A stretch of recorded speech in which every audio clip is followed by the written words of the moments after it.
खुश आमदीद दोस्तों। क्या आप जानते हैं कि फ़लस्तीन दुनिया के सबसे मशहूर मुल्कों में से एक है।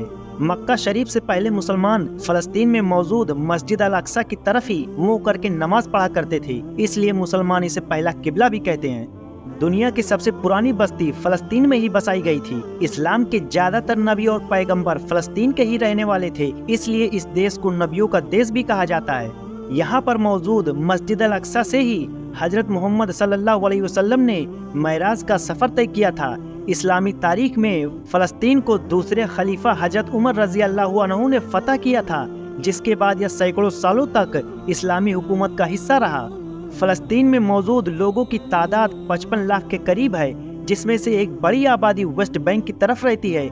1920 में जितना फ़लस्तीन था उसका अब 10% ही मुसलमानों के पास बचा है, क्योंकि सब जमीनों को इजराइल ने हड़प लिया है और हड़पता जा रहा है। दोस्तों, मस्जिद अल अक्सा पर बना गुंबद इस्लामी दुनिया में बना सबसे पहला गुंबद था। इससे पहले किसी भी मस्जिद में गुंबद नहीं बनाया गया था और इसकी बुनियाद खलीफा अब्दुल मलिक बिन मरवान ने 692 ईस्वी में रखी थी, जिसके बाद इसे हर मस्जिद में इस्तेमाल किया जाने लगा।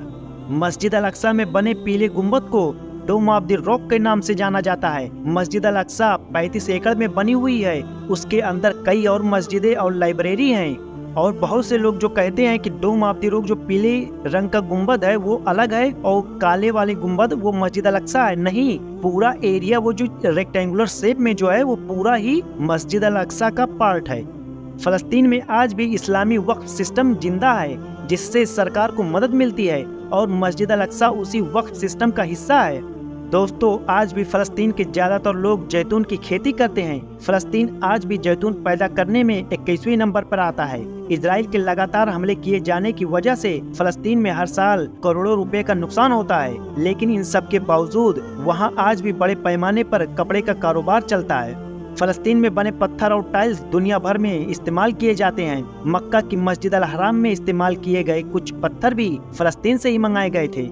दोस्तों, फ़लस्तीन को बांटकर इजराइल बनाने का सबसे पहला मंसूबा 1917 में पेश किया गया था, जिसे मुसलमानों ने नाकाम बना दिया था।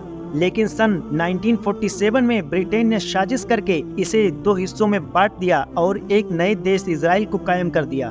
ब्रिटेन ने हर मुस्लिम देश को कमजोर करने की कोशिश की। उसने भारत को भी 2 हिस्सों में बांटा ताकि मुसलमानों की ताकत को तोड़ा जा सके, और यही काम फ़लस्तीन में किया गया और इस तरह मुसलमानों की ताकत और सल्तनत 2 हिस्सों में बंट कर रह गई। बहुत कम ही लोग जानते हैं कि इस्लामी दौरे हुकूमत में फ़लस्तीन का इलाका जॉर्डन, मिस्र, शाम जैसे देशों तक फैला हुआ था। ये सभी देश फ़लस्तीन का ही हिस्सा थे। हजरत यूसुफ अलैहिस्सलाम ने जिस मिस्र पर हुकूमत की थी उसमें फ़लस्तीन भी शामिल था। दुनिया के मशहूर बादशाह सिकंदर ने भी एक वक्त फ़लस्तीन पर हुकूमत की थी। आपको ये जानकर हैरानी होगी कि जब मुसलमान बादशाह कमजोर होने लगे तब ईसाइयों ने कुछ सालों के बाद मिलकर फ़लस्तीन पर हमला किया, जिसमें 70,000 मुसलमान मारे गए थे। ये सभी जंगें सलीबी जंगों के नाम से जानी और पहचानी जाती हैं।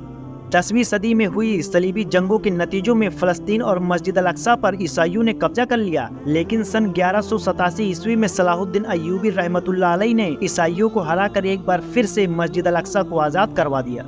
दोस्तों, खिलाफत उस्मानिया ने फ़लस्तीन पर 400 सालों तक हुकूमत की। फ़लस्तीन और मस्जिद अल अक्सा 1920 तक खिलाफत उस्मानिया के कब्जे में रहा, लेकिन 1920 में ब्रिटेन ने इस पर कब्जा कर लिया। जब हिटलर ने यहूदियों को चुन चुन कर मारना शुरू किया, तब यहूदियों ने प्लान बनाया कि अब ऐसा नहीं चलेगा कि चाहे जो हमारी बजा कर चला जाए।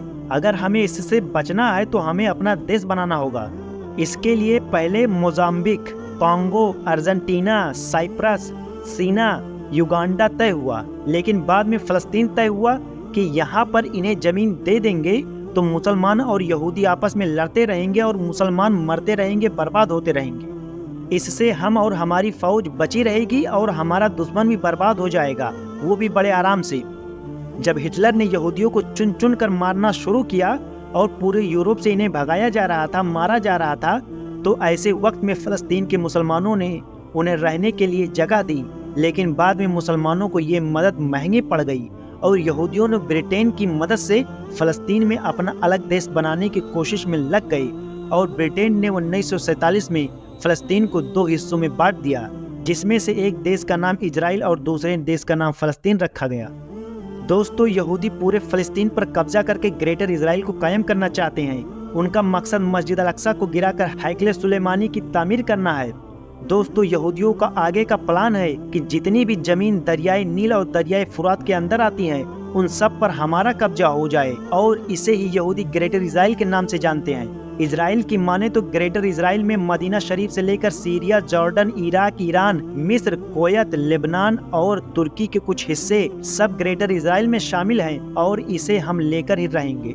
आपको ये जानकर शायद हैरानी हो कि अब फलस्तीन का पूरा कंट्रोल इजराइल के हाथों में है। उसी की इजाजत से ही आप फलस्तीन जा सकते हैं। फलस्तीन के लोगों का खाने पीने से लेकर सुई तक सब इजराइल की नजरों से होकर जाता है, और इजराइल फलस्तीन को अपनी खुद की सेना और फौज रखने नहीं देता। आज भी दुनिया के अक्सर देश फलस्तीन का साथ देते हैं, लेकिन लगता नहीं आगे देंगे, क्योंकि रुपयों पैसों की लालच ने अरब देशों को अंधा बना दिया है, और धीरे धीरे ये लोग भी अब इजराइल को एक देश मानने लगे हैं, जिसमें यूएई, मिस्र, जॉर्डन, बहरीन, सूडान और मोरक्को जैसे देश हैं। और मुसलमानों का डर ना हो तो सऊदी अरबिया भी इजराइल को देश मान लेगा। अगर 9 अक्टूबर 2023 से हमास और इजराइल में लड़ाई न होती तो अब तक एकदम करीब आ गए थे सऊदी और इजराइल।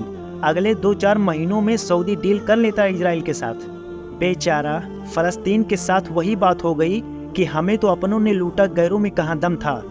और एक हदीस भी है जिसमें हमारे नबी ने फरमाया, मेरी उम्मत का एक गिरोह होगा जो कयामत तक जालिमों से लड़ता रहेगा, और जालिमों का खौफ इनके अंदर नहीं आएगा।